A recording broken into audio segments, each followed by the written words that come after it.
Jose Mourinho recently said today coaches whose names I don't even know go into some of the biggest jobs in world football. And that is most certainly happening. Helping me debate whether it's a good thing, whether it's a bad thing, whether it matters at all, is the wonderful James Allcott. James, sir.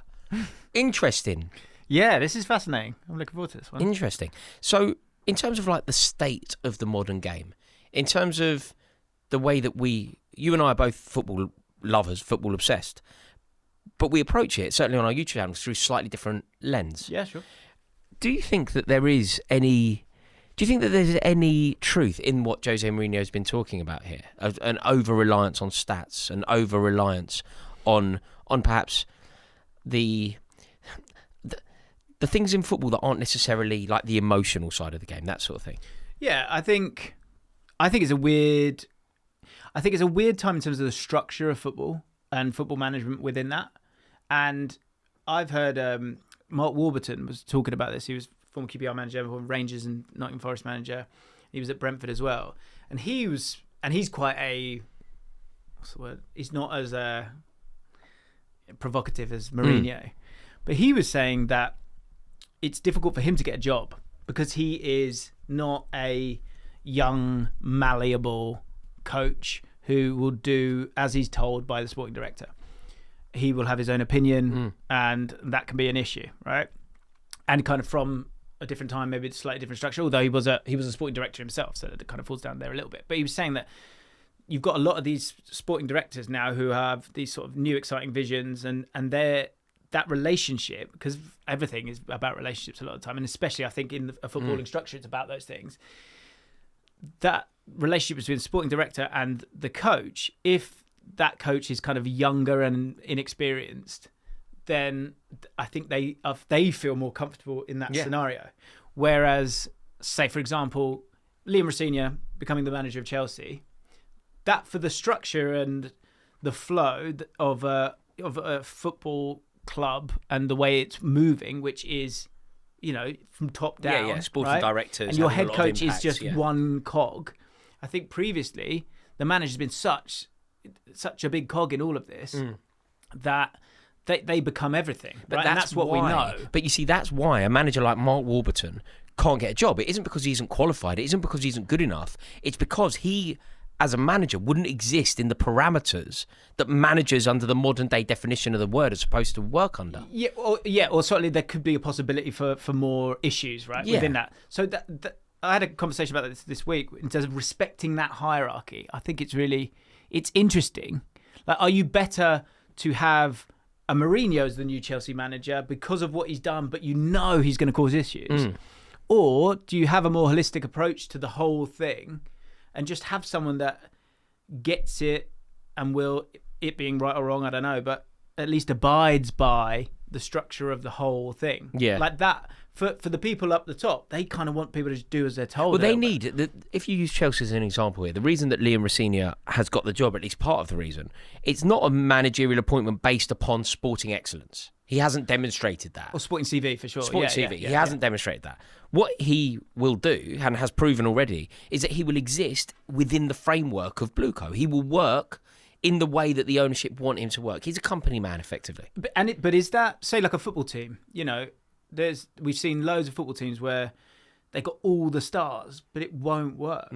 Like, are you better off having, is he a water carrier or a guy who's not as talented as another guy, but he's just going to keep it moving in the right direction? Yeah, that's what's happening here a lot now with all these managers, and I think.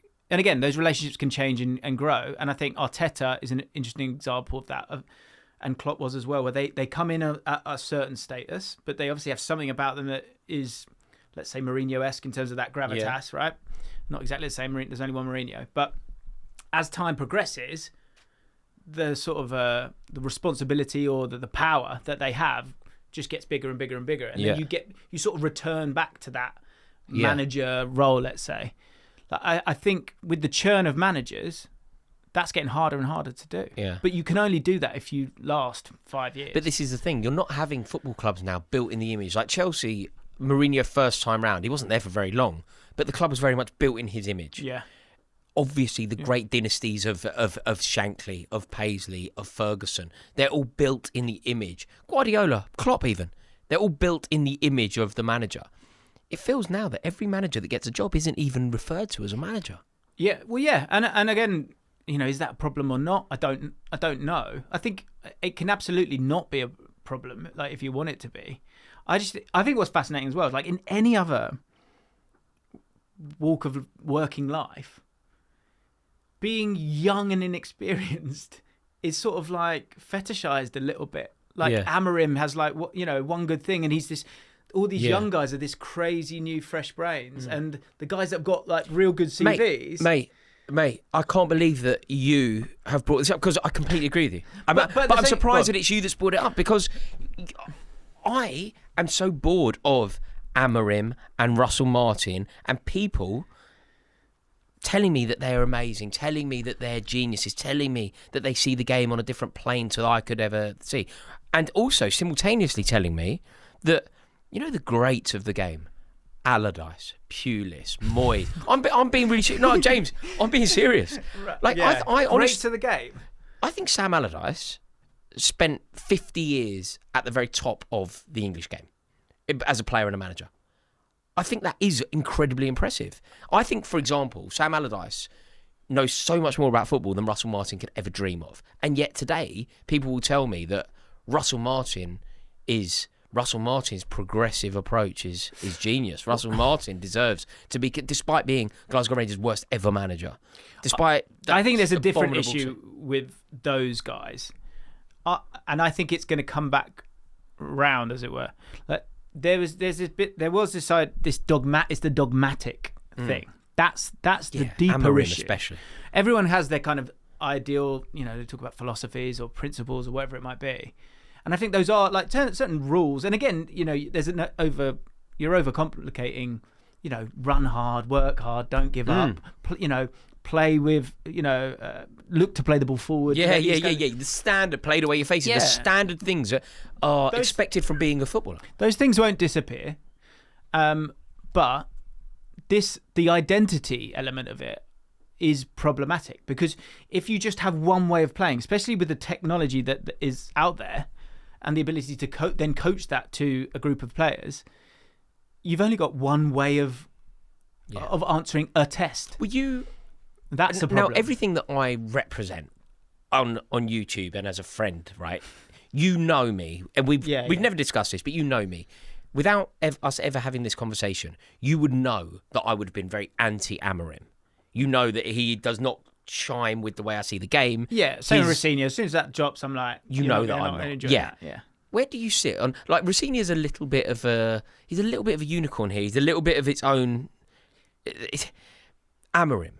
Did you when Amorim had so clearly, in my opinion, got it wrong, when he was so clearly not the right man for Manchester United, when he was steadfastly sticking to this 5 at the back when it wasn't working. Yeah. Where did you sit on that debate?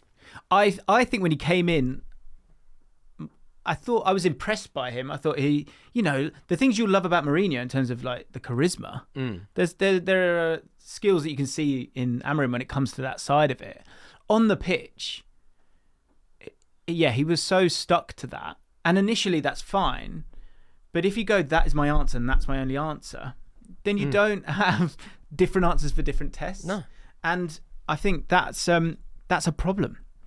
And he wouldn't he kind of did give up on that a little bit by the end of it, but he'd kind of lost them. He'd lost it, I think he did make a massive mistake in terms of coming in when he did, because I think if he starts at this, first day of pre-season, then it's a much better environment for him, and it gives him a much better chance to, get the buy-in from the group.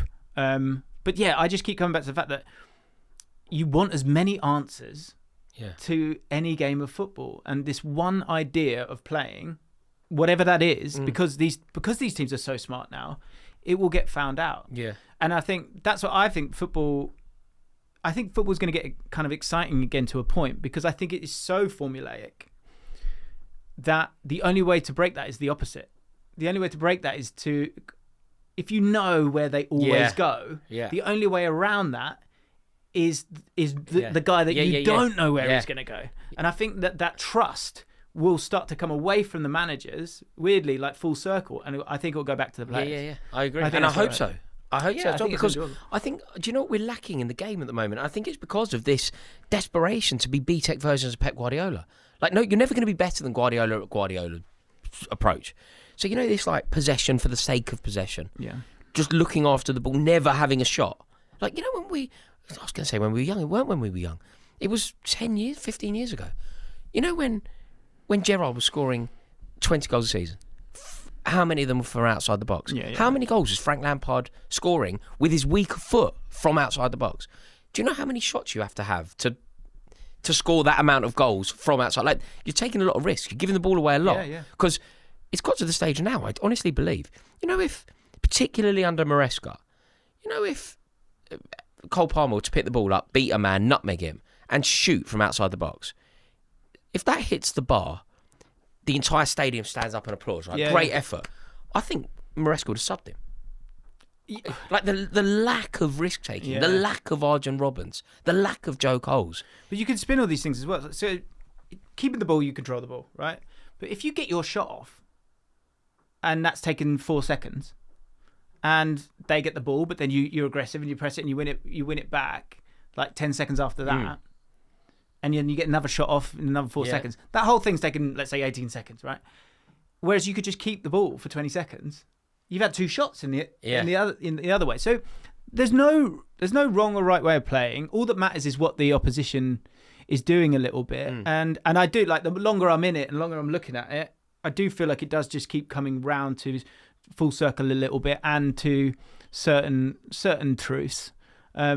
But yeah, it's interesting. Like, so Mourinho, I think Mourinho as well, you've got to think any kind of statement like that. Yeah, it's inflammatory, isn't it? It's inflammatory, because, I think he's hurt that he's not. He's looking at his CV and going, why am I not still getting these jobs? Is he correct? Obviously great. Is he correct, Mourinho, or is it not? Is it now time for Russell Martin rather than Mourinho? Let me put a question back to you that kind of might get somewhere.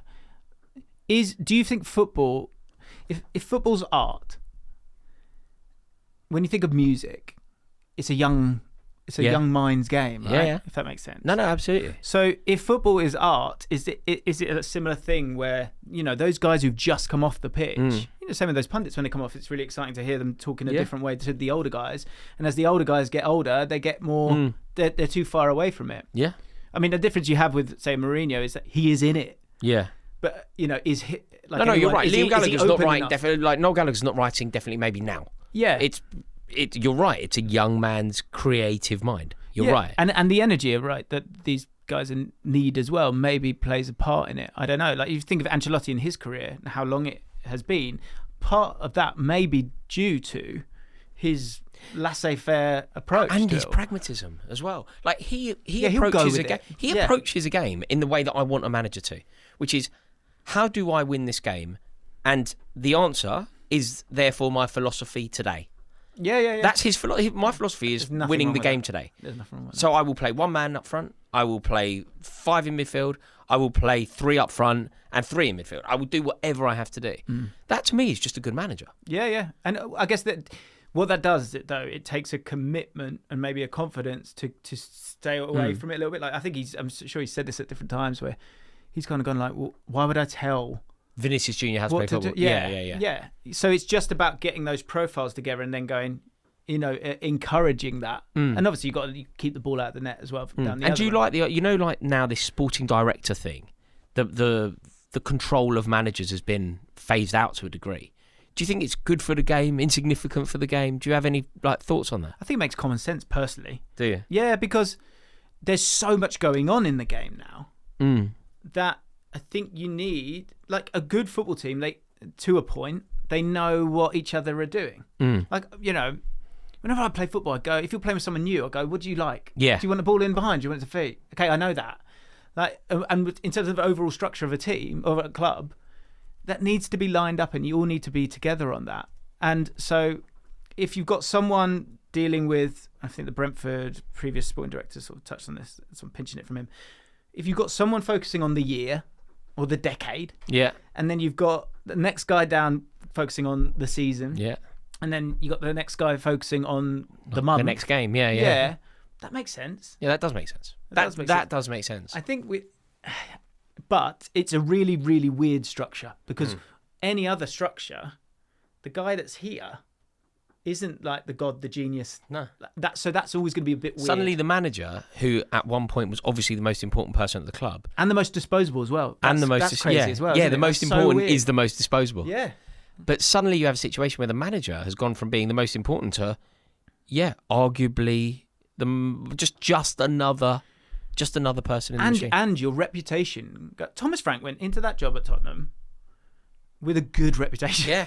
He's now, people consider like you get called a clown really quickly. I know. It's the most bizarre job. And at Chelsea, it's a great example for that because you've got people like Winstanley, Stewart, the sporting directors who are making these big decisions, right? We aren't going to sign anyone over the age of whatever. We are going to sell players. Like, they're making these massive decisions. We're not going to sign a centre-half. We are going to sign Garnacho. We're not going to sign a centre-half. We're going to sign Buonanotte. We need a new keeper. It doesn't matter. And they're bringing in constantly players. David Washington, right? David Datro Fofana, Renato Vega, Benoit Badiashile, constantly bringing in players. There is almost no jeopardy for them. They bring in Mark Gue, and then it's Rossignol who has to start Mark Gue up against Gabriel Saliba. Yeah. So who looks, at the end of the game, Chelsea fans are fuming, they go, Rossignol! When Stanley and Stewart have a cigar upstairs. Yeah, but that's is what it is. I think, but like you say, you're the sort of anger that you have then. Well, I guess it's on the fan base to a point, but it's difficult when you can't see them like you can the manager. I guess they'll always be the scapegoat. Yeah, but they get paid really. They get paid really well. That's what it is. The isn't it? end. Yeah. The end. Well, the that's end. It. Yeah. I literally did a podcast about this week about why clubs sack their managers for crazy amounts of money. Like Man United have I saw they've spent, what is it, 80 mil? Yeah. The stat I saw, obviously, they've obviously rounded up. It was like Manchester United have spent 100 million sacking managers since Fergie.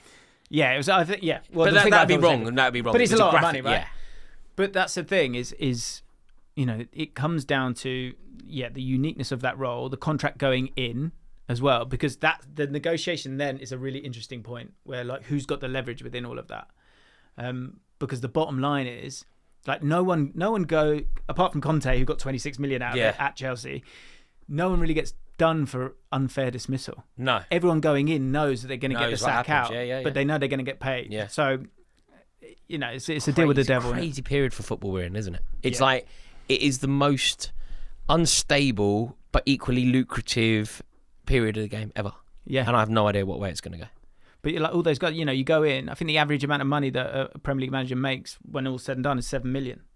Really? So if you're there for a second or not, and you just need one job. You need one job, yeah. You need one job, exactly that. And if you go and get another job, even if it's in your contract that you have to still get your contract paid, so you get 4 million at the next place when you were getting 8 million a year, that team's still got to pay for the other bit. So they're doing all right. And do you know what? You get certain situations, not always, but some situations where, regardless of how badly it goes, you can be insulated from the criticism. Yeah. Like Enzo Maresca has left Chelsea in a storm and he didn't behave. I have sympathy for him, but he didn't behave well throughout. I don't think his reputation. He's in the running for big jobs. He's in the running for the City job. Yeah. Like Graham Potter was a terrible Chelsea manager and got sacked. And then immediately he's West Ham manager. And I don't even think his reputation has suffered massively from that. Maybe that one. That one. But absolutely. Well, that's it. It's such a weird time, even for us talking about football. We're not talking about. It used to be so simple. Yeah. Manager, team. Now there's so much going on. The glory days. Andy Impey on the wing. We all knew where we stood. Knocking people out. Go on, Andy. Mate, it's always a joy to talk football with you, James, mate. Really appreciate you finding the time. Thank you for watching this video as well. Really do appreciate it. Let us know your thoughts on the position that football finds itself in the comment section below, and make sure that you click the link in the description. There you will find a link to the James Lawrence Allcott YouTube channel. Sensational stuff waiting for you over there.